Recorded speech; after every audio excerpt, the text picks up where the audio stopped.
Here to tell you about the incredible power of why is Mr. Alan Hirsch.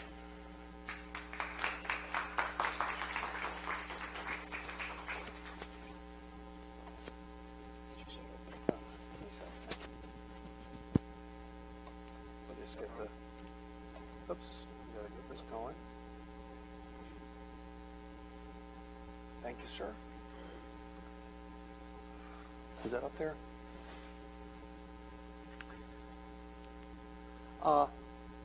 The same way Patrick started.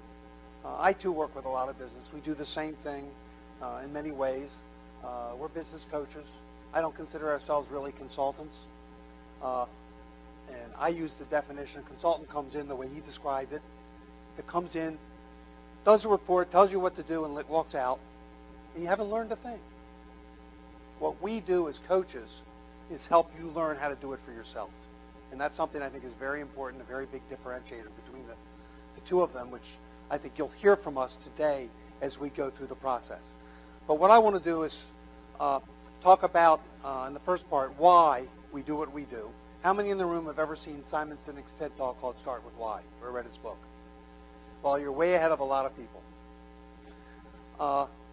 10 years ago, he came up with the concept that great leaders understand why they do what they do.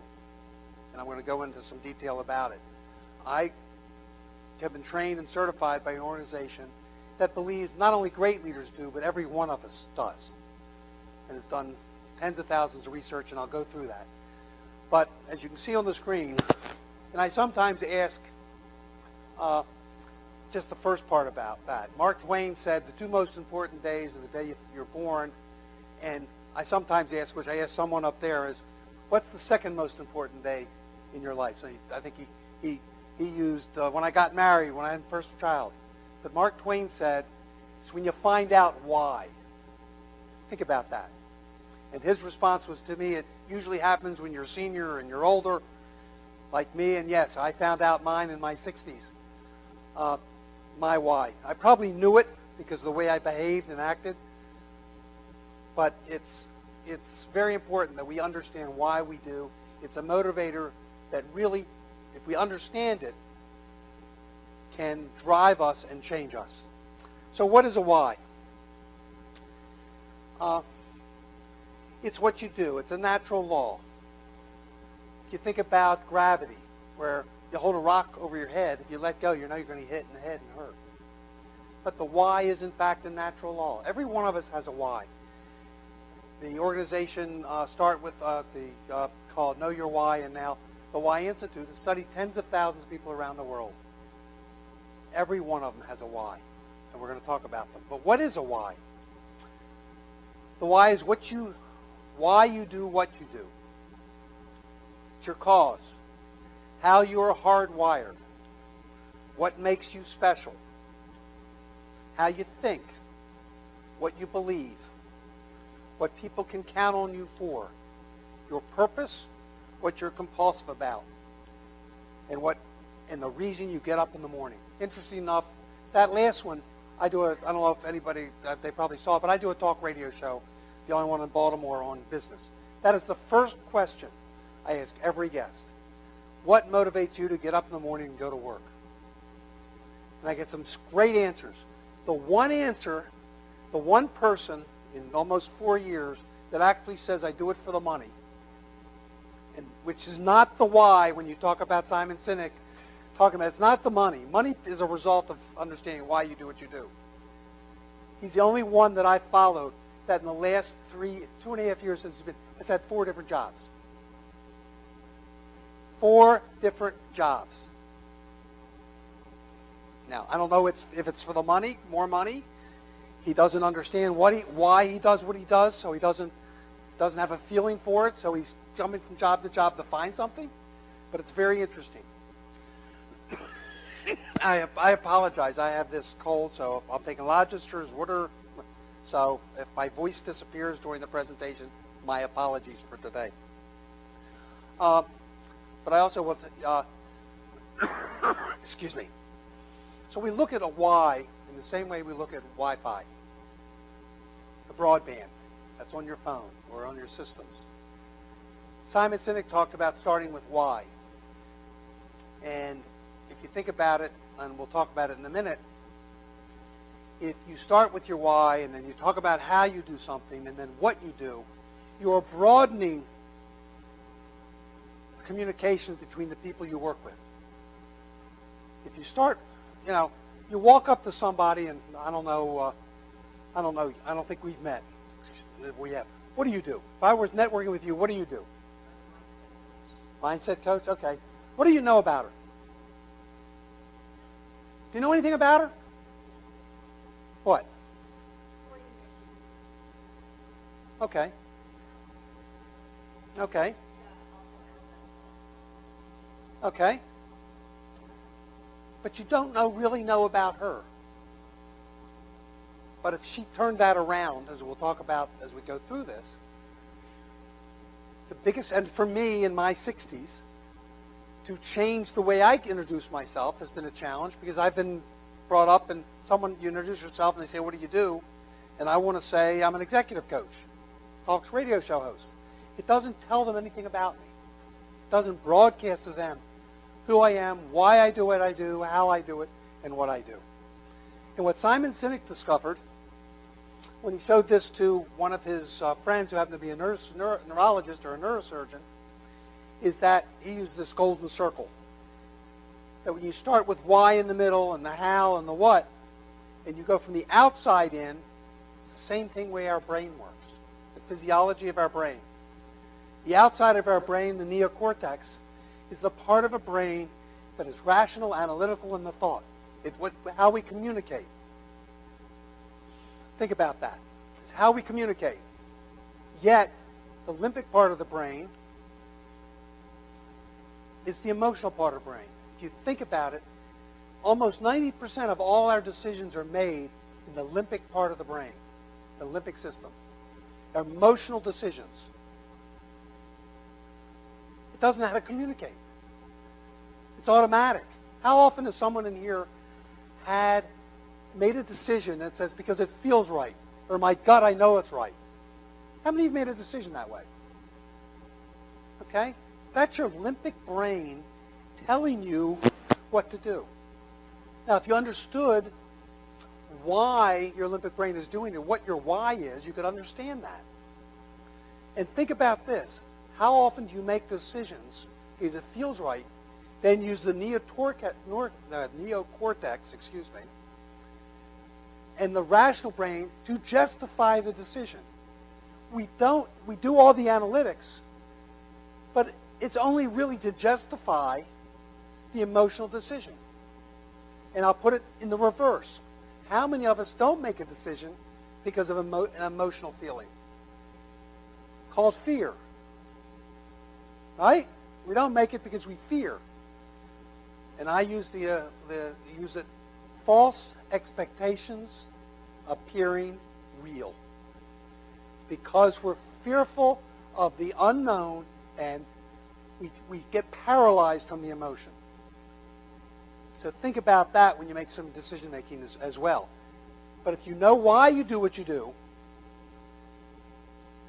and why you make some of these decisions, and why you behave the way you do, you can change the way you work. So let's talk about knowing your why. Believe it or not, there are only 9 whys. 7 billion people in the world, there are 9 whys. After studying tens of thousands of individuals, there are 9 whys. The first one is to contribute. To contribute to a greater cause, make a difference, add value, and have an impact on other people. Believe it or not, that's my why. People who've known me for years know. I mean, I just volunteered last night to do something I don't have time to do. But it's about helping people and making a difference. I did another task force to study education last night. I could kill myself now that I said yes. But that's my why, because I'm always there. I've been involved in nonprofits my entire life. When I was in business, it was about making sure my employees were taken care of, because I cared about their lives. Their lives were more important. And had successes that way. And I talk about some of the stories of how people use their whys as we go further in this to run their business and transform their businesses. The second one is trust, to create trusting relationships based on trust. We all talk we need to trust each other. But there are people whose entire lives revolve around trust. I have a woman that was in the financial industry who had a networking event I was at. I don't know if Jim was there or not that day. But she said she was miserable in her job. And she wanted to change her career, maybe videographer or something else. And I said to her after the event, sit down with me for an hour. And she did. I went through the process, discovered her why, which was about trust. And you should have seen that aha moment. The moment when she realized, my God, I don't trust my boss. She was in a total cloud of fog, and we'll talk about that. She finally realized that her world revolves around trusting people. She was miserable in her job, not because it wasn't the career, but it was around everything she needed to be trust. She didn't trust her boss. She got a job at another financial company, still in the financial world. She's 2 years later, as happy as a lark. She works with a company where she trusts the people she works with.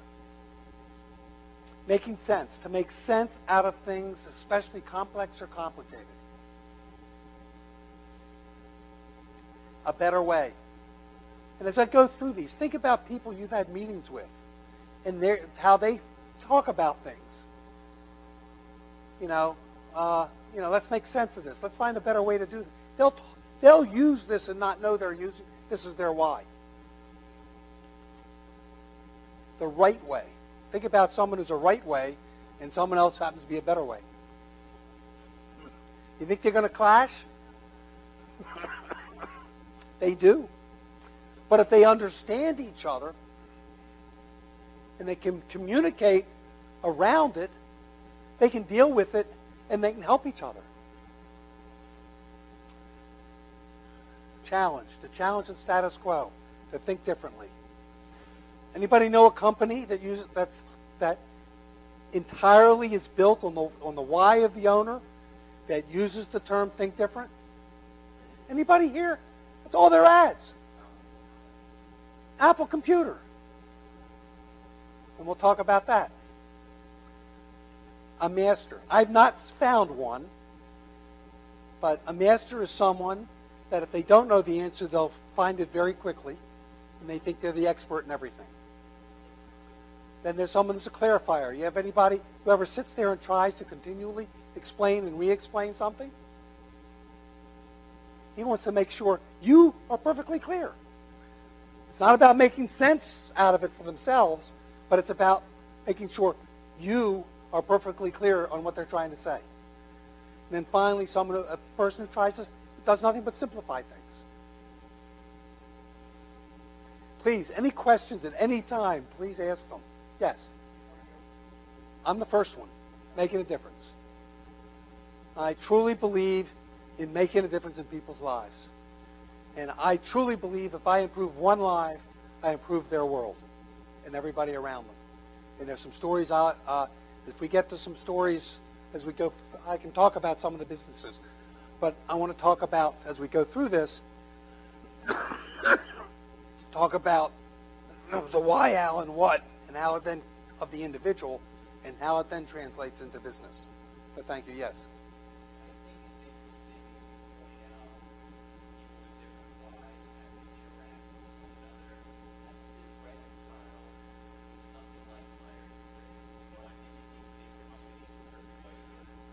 I'm not an expert in any of those. I've taken many of them. But they don't tell you why you do what you do. They tell you how and what you do, how you behave. And it's very difficult to change your behavior if you don't know why. Think about that. All of these are about change, about how and what you do. The whole thing that Simon Sinek recognizes is that we have this natural law in our limbic system that dictates why we do, which then tells us how and what to do. And that's why I think this is better than any of those. And we'll get to how to use this in teamwork and how to use this in the building. Yes, Alice? No. But you can use, okay? Okay? I didn't. There's some people that sometimes think I'm a right way, but that's another story. Particularly on board meetings when I can get Robert's Rules of Order straight.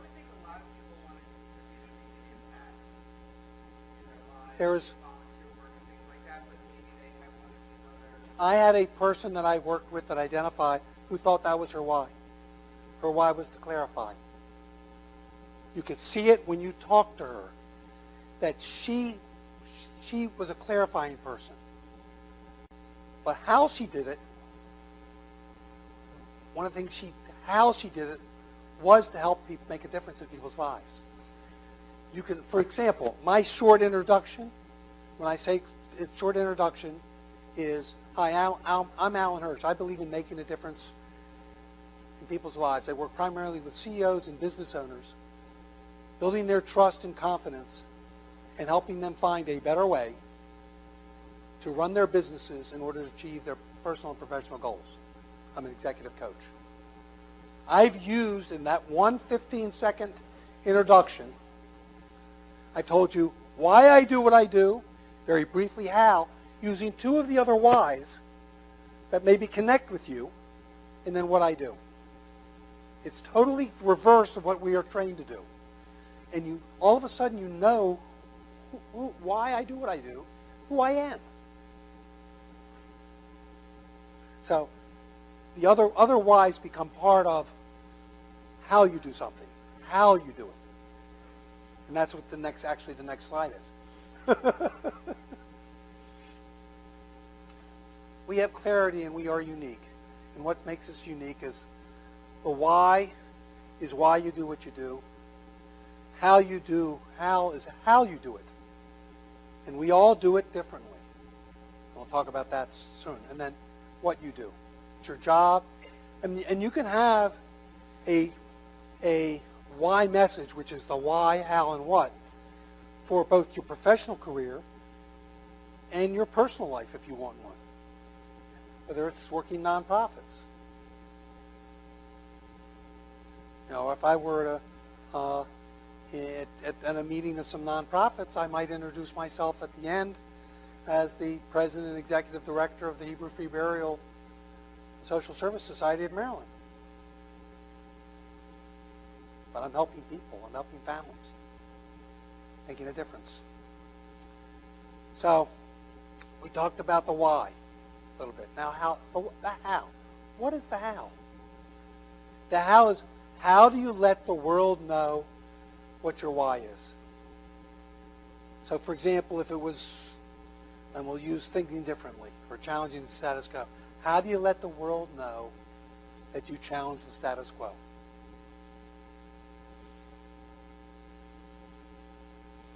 How do you actually let people know that?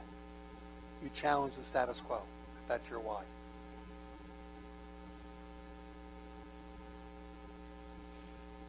So what is the process you go through to show it?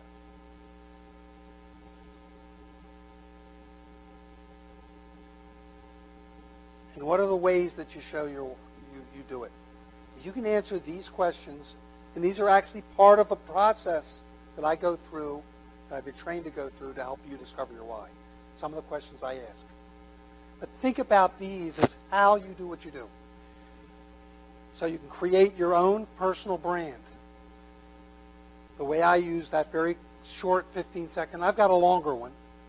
I have a 30-second, which is a commercial in my radio show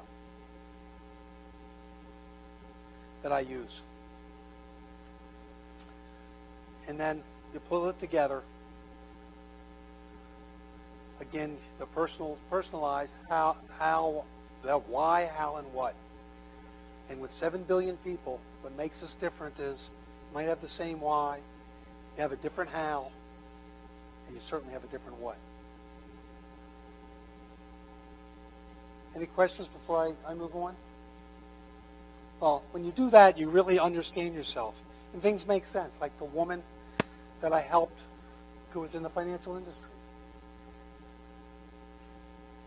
She didn't understand herself.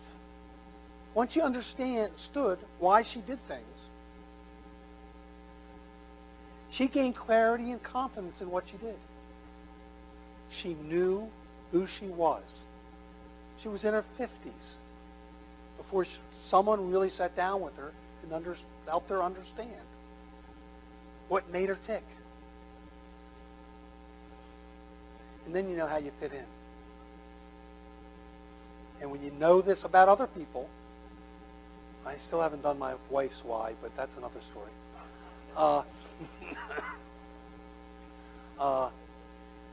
You can fit in. You understand where you fit in as an individual. And then, the what. So when you have your why, your why is when what you do is in line with your why, and you do what you do, and how you want to express it, you will have passion. And passion is the fuel that drives the energy to pursue your dreams. Think about that. You really don't know your why and your passion. And I'm going to run a clip in a minute. But people ask me all the time, what are the two most important things you need to have, an entrepreneur should have? Anybody want to answer them? Okay. Well, I use the term passion and a dream. This is Steve Jobs and his two, in his short. People say you have to have a lot of passion for what you're doing, and it's totally true. And the reason is because it's so hard that if you don't, any rational person would give up. It's really hard, and you have to do it over a sustained period of time. So if you don't love it, if you're not having fun doing it, and you don't really love it, you're going to give up. And that's what happens to most people, actually. If you really look at the ones that ended up, being successful, unquote, in the eyes of society, and the ones that didn't, oftentimes it's the ones that are successful loved what they did so they could persevere when it got really tough. And the ones that didn't love it quit because they're sane, right? Who would want to put up with this stuff if you don't love it? So it's a lot of hard work, and it's a lot of worrying constantly. And if you don't love it, you're going to fail. So you got to love it. You got to have passion. And I think that's the high order bit. The second thing is you've got to be a really good talent scout, because no matter how smart you are, you need a team of great people, and you've got to figure out how to size people up fairly quickly, make decisions without knowing people too well, and hire them, and see how you do, and refine your intuition, and be able to help build an organization that can eventually just build itself, because you need great people around you. Thank you. Liz. So that's Steve Jobs' thought on the two most important things you need to run a business, or to start a business, or be in business. And the first one is really about, if you understand your why, how, and what, you can really have some passion in life and build on that. And we talked about how you do it based on why you do what you do. But there's another part of how you do something that each of us needs to understand. And I'm going to go on that. It's really off a tangent, but I really believe in this. And that there are really three hows that we need to talk about for each of us. One is our individual how we do what we do, which I've already talked about a little bit. The second is how we lead, which I'm going to talk about in the next couple of minutes, because I think it's very important, particularly in business, that we understand what makes great leaders. And the interesting thing about this, it doesn't have to be just the owner. It should be everybody down to the bottom of the floor. If you think about lean manufacturing, anybody here know what lean means, lean manufacturing? Part of that is you allow the guy at the bottom of the totem pole to make a decision. So what are the great characteristics of leadership? And I'm going to talk about them because I think they're in what we do with small business owners and working with them. So often they don't understand this, and until they really do, they really can't take that next step. It's part of that trap that Patrick was talking about, because they don't understand what it is to be a leader, and yet it's something we all, it's parenting. It's the whole thing about leadership. So the first one is modeling the way, setting the example. I use this little thing.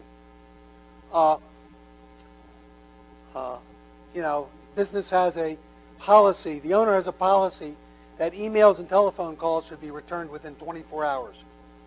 And they sit on his desk for 2 weeks. What happens to the rest of the employees? They sit on their desk for 2 weeks too. As a parent, how many here are parents? Okay? You tell your child to do something, you do the opposite. What are they going to do? Unless you beat them. I'm being serious. They're going to do what you do. They're not going to do what they tell you, what you tell them to do. Same thing as individuals. If you're dealing with people that aren't in your family, you have to set the example and model the way for them. Inspire a shared vision. What's the vision? We talk about passion, and we'll talk about this later again when we talk about business. But what is your vision? Where do you want to go? As a leader, if you don't have a vision, where are you going? You have this passion for something, but where does it lead you? And if you're the only one that knows it, how does that help the other people do their job? Or work with you to get there?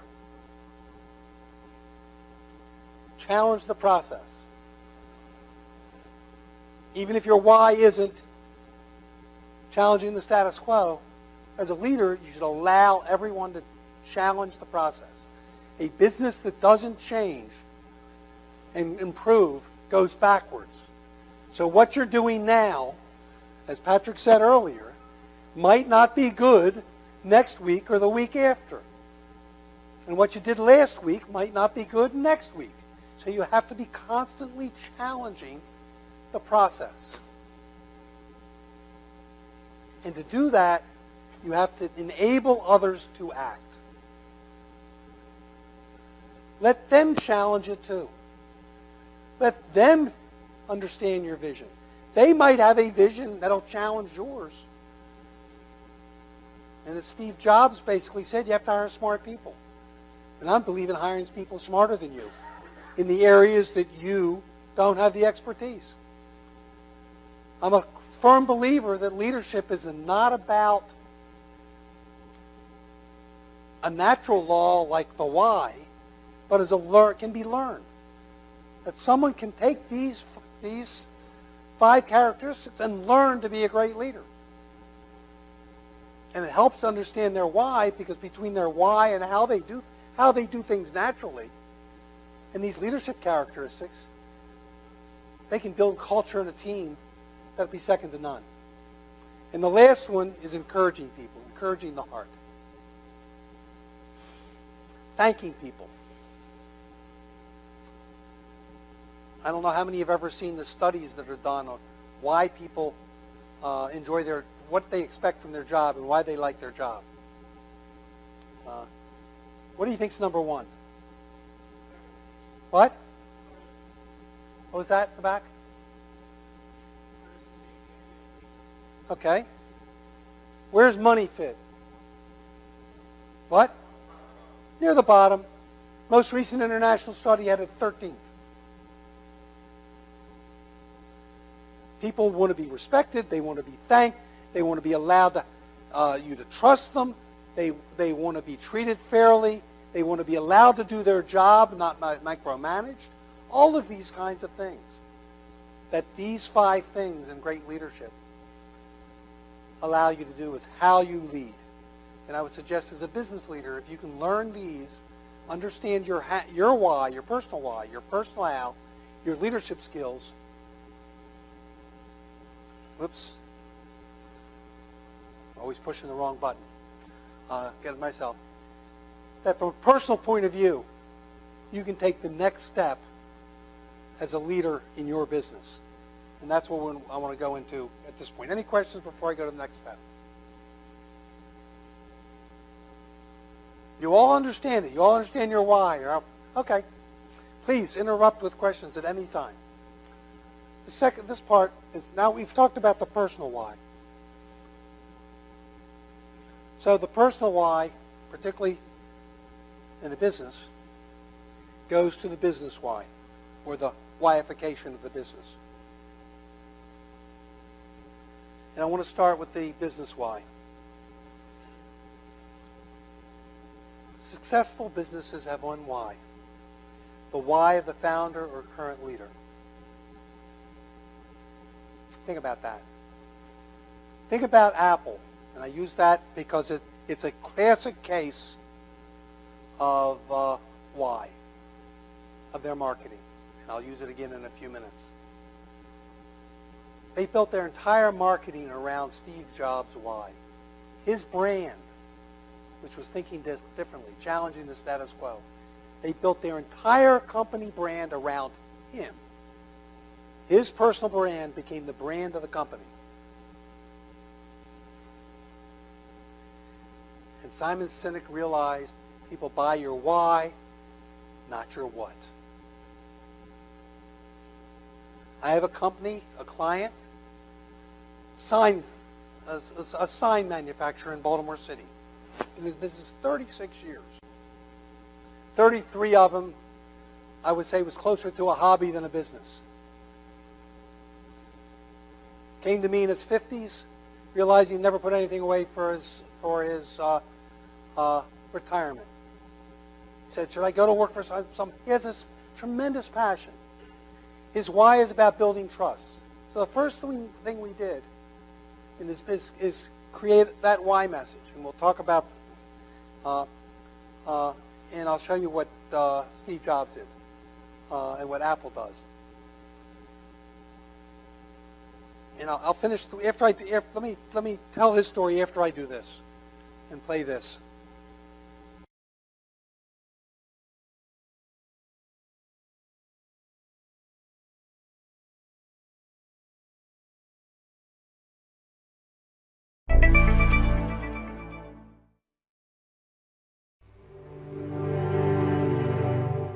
Here's to the crazy ones, the misfits, the rebels, the troublemakers, the round pegs in the square holes, the ones who see things differently. They're not fond of rules, and they have no respect for the status quo. You can quote them, disagree with them, glorify or vilify them, but the only thing you can't do is ignore them. Because they change things. They push the human race forward. And while some may see them as the crazy ones, we see genius. Because the people who are crazy enough to think they can change the world are the ones who do.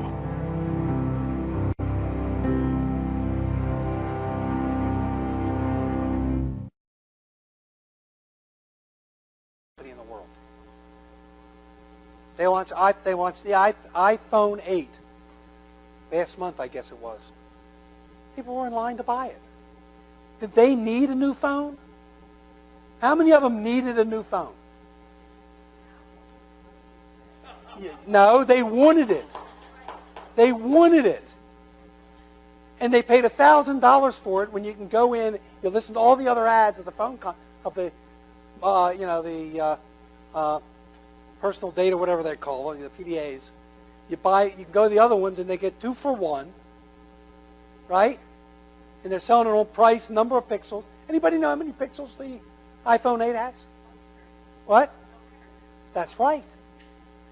You're not buying what they do.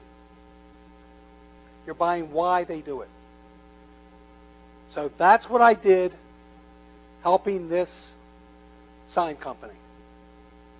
In 3 years, by changing his message, by using the trust as tagline, a supplier you can trust, he will come close to tripling his business in 3 years and growing his gross margin from 40% to 60%. Nothing else has changed. His marketing has changed, and the way he treats his client is differently. Because he honors the trusting commitment that he guarantees that he will deliver. It's a price. This is your price. If I screw up, that's my fault. Unless you change the specs, that's your price. You're going to get delivery. If there's a problem, you're going to know about it. I'm going to take care of it. And he delivers. His customers are now calling him and saying, I need this.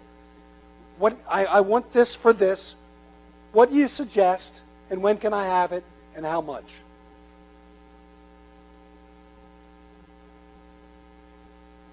A year ago, he had a customer that called for a $17,000 sign.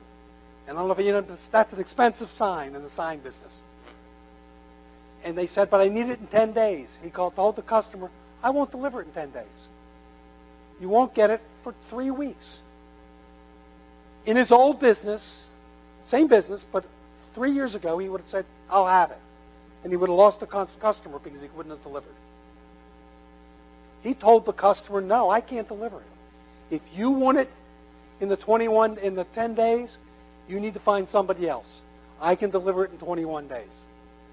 13 days later, he got a call from the customer saying, not only didn't they deliver it on time, they have no idea what we want.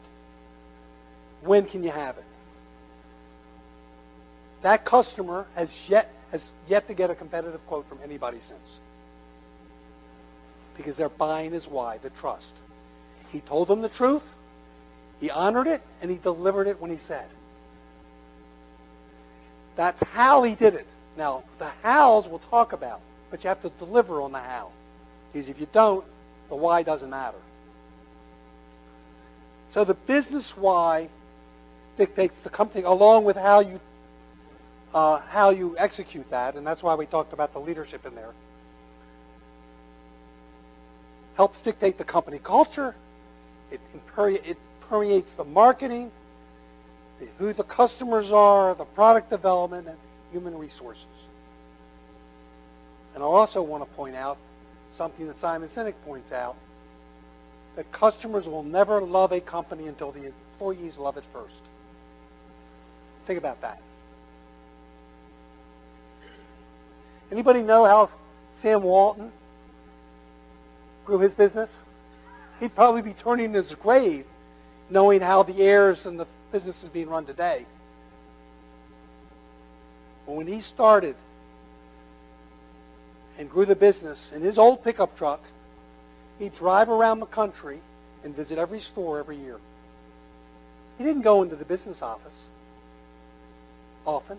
He went around the store and talked to the employees. He wanted to know about their lives. He'd go back to headquarters, and he'd make a difference for the ones that needed something. Because he believed that if his employees loved the company, customers would. There's a company, and there's now 2 companies, because I told this story to one of them about a year ago, and they added it. There's a company that I went into about 2 years ago in Hunt Valley, and I walked in, and the name, I forget the woman's name, but her job title was the Director of First Impressions.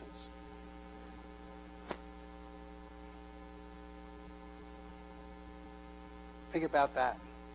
I now have a client that I work with who's now done that for their receptionist. But because and there's a smile on her face. You have think about the times you've talked to people on the phone. Do you know when they're smiling and happy and when they're not? Do you want your employees talking to customers who aren't happy?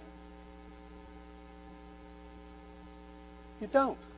So your culture has to be one of allowing your employees and building the culture around your why and your hows and your leadership skills in order to allow your employees to love what you're doing.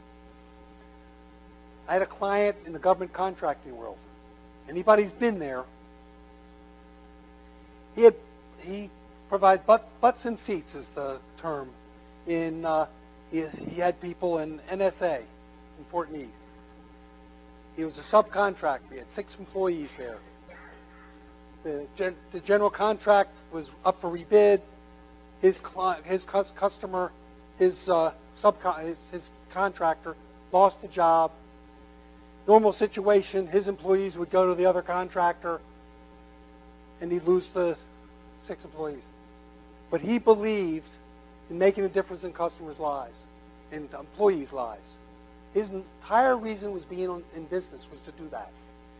He found that all of the major government contractors, most of them, treated their employees as if they were a widget, not as people. So when that happened, not one of the 6 would go to the other company. They told NSA, we're not working for anybody else. He'll find us a job somewhere else. We're not working for anybody else. 3.5 months later, NSA told the new contractor, you must hire this firm because we need those 6 critical people. If your employees don't love the company, why will the customers? And when you do all that, you build a winning team. And now I want to talk a little bit, and you think about it, when you have a team that also understands why you do what you do, and each one of the team members, if you think about you understanding the why of each team member, their personal whys, it can be an amazing opportunity. One person asked with me said his why was making sense, and he said, "Well, that should mean if that's the why of the company, shouldn't everybody in the company have the same why?" What do you think? Well, you have it right. You're the only one shaking your head, but you're right. No. It's not a team. You're all going to think the same. You're all going to do the same, similar ways. You want somebody there that if you're an IT company and writing software, to simplify the directions, to help you find the better way, to have someone that can challenge the status quo and think outside the box. And you want the people in the right seats. So if you do your job right as a business owner, not only do you want to know your why, you want to know the whys of your team leadership. And so that, and I've done that with a couple of my employees in the clients, in the change in the way they manage, and they change where they put people in the responsibilities, and it makes the employees happy. And if you know the book, Good to Great, it's getting the right people in the bus in the right seat. When you know their whys and you know how they do things, you can do that. And you build that winning team. So let's talk about the business how a little bit. We talked about the why. Excuse me. Any questions so far, please? I don't talk this much. My radio show, I don't talk this much. I'm always asking the questions, not speaking. Although we had a great time last Tuesday night. If anybody wants to listen to it, it's up on my website. He was on the show last week. Yes?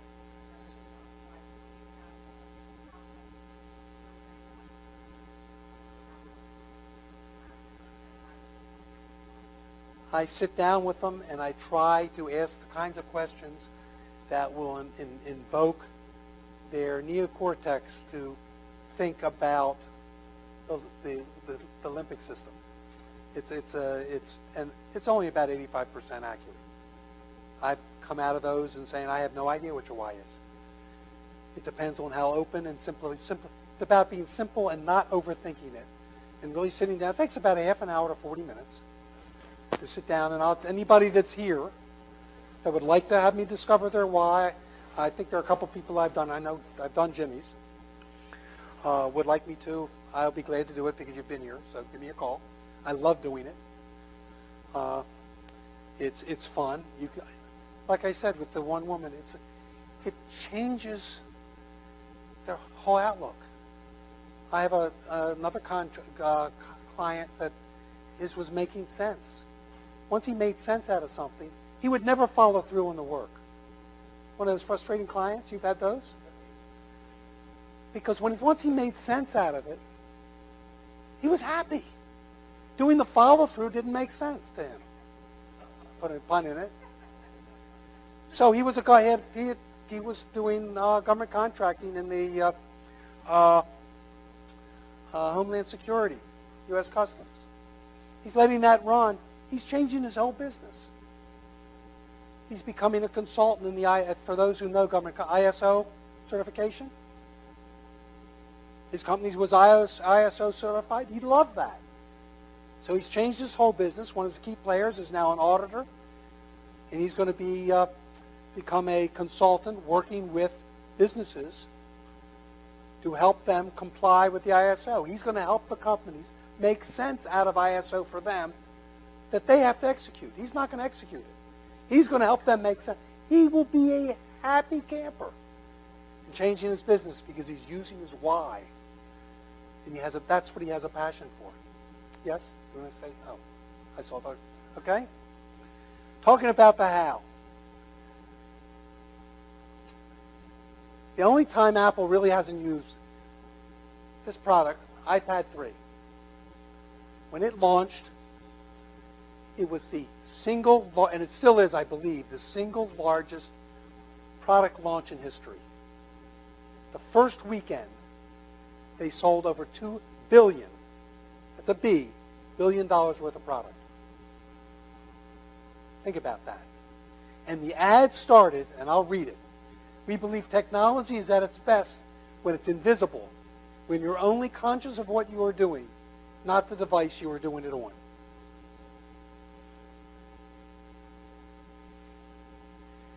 It doesn't say a darn thing about what it does. That's why people buy Apple. It's how they do it. They make a device that people don't have to worry about. All they have to do is worry what you're doing. Yeah, the other phones or other tablets might do more things, might do them better. But they can be more complicated, and you have to worry about what you're doing it on and how to do it. And their whole point is, we make it simple so you don't have to worry all that stuff. Just $2 billion in the first weekend. That was how they started their ads. They did this. The only people that ever say what Apple products, what they do, are Verizon and AT&T when they sell them. You never see an Apple commercial saying a single thing about what they do.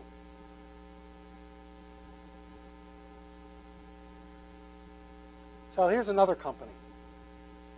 Most of you know it in this area. It's the largest U.S. airline carrier in the country now. Herb Keller, never be satisfied with the status quo. So what did he do? Tell me how they do what they do by challenging the status quo. Anybody? This I'm going to open up and ask. Anybody? Go ahead.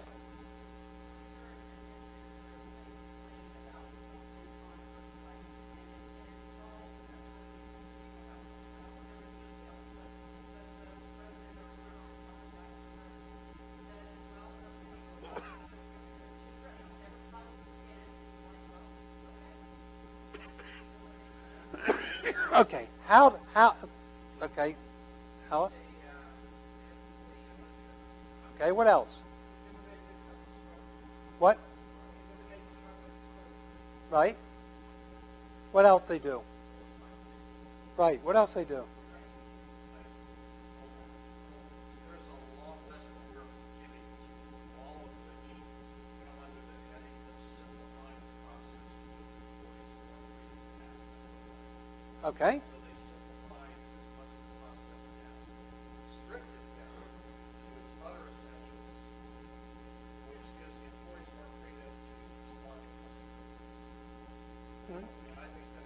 Okay.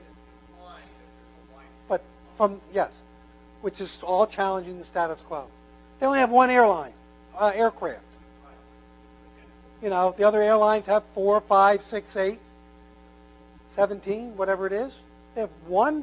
They have one plane. So if one doesn't work, they don't have to worry about reconfiguring the seating. They were the first ones to serve no meals. How they do it is they simplified it down to the basics. Okay? That's how they've done it. And look at their ads today. It's transparency. It's how we do it. We're fair and we're transparent about our fares. That's a how. That's not what they are. They're an airline.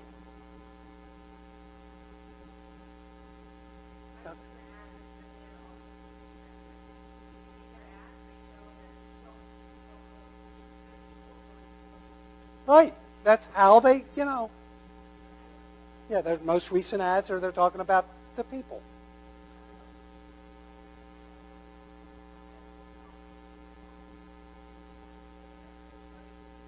Right. They challenge the entire, and it's interesting. Very few other airlines have accomplished what they've done and challenged it the way they have. Yes.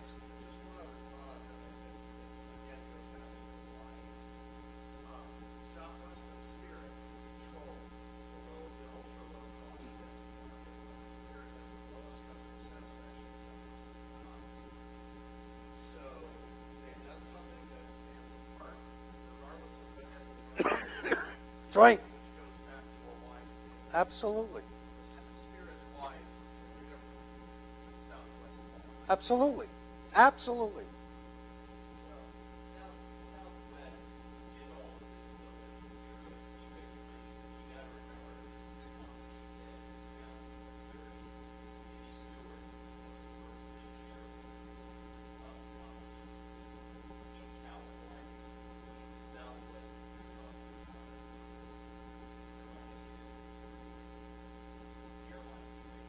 Oh, absolutely. Absolutely. Absolutely. I understand that. But they adapted. They challenged the status quo when they had the opportunity to. None of the others did. They've struggled to make money for the last 30 years. Southwest made money, I think, every year.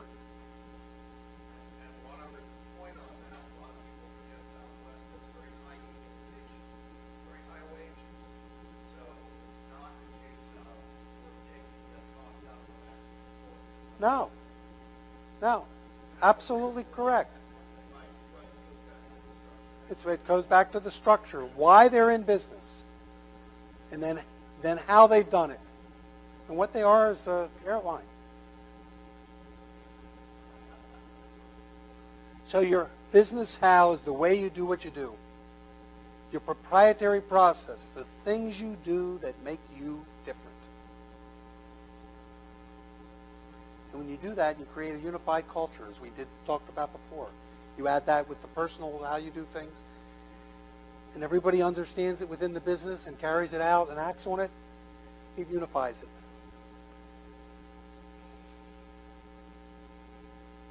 And everyone is pulling in the same direction.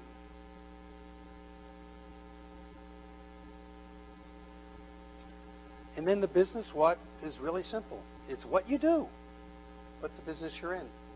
The sign company I talked about, going back a minute to their how, is we help you develop the sign you want, not what you think you need. That's one of the taglines he uses. One of how he does things. You walk into 99% of the sign stores and say, I want this sign. They say, fine, it'll cost you $150. First time I was in his office, or second time, a customer walked in with a sign.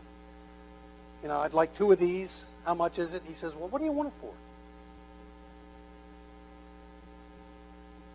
Totally different. And that really adds to the how. And then the business what is what you do, the business you're in.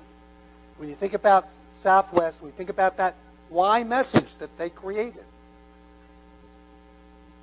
Their why is to challenge the status quo. The how is all the crazy things we talked about.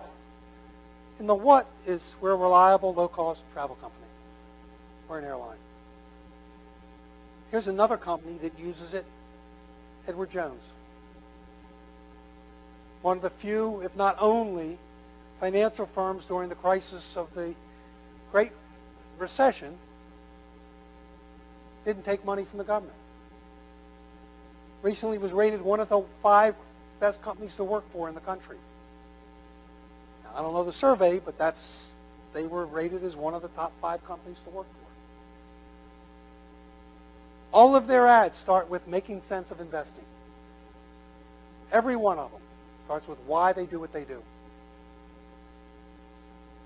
Their how is easy to reach financial advisors. 10,000 branch offices in neighborhoods, not high-rises. Long-term approach to keep your financial, your investing on track. Easy to understand investment strategies. Investment solutions created to help meet your needs. We're a decidedly different kind of investment firm. Go into airline magazines, that's their ad. Up front, their why message. They're growing, they're successful, and they have happy employees.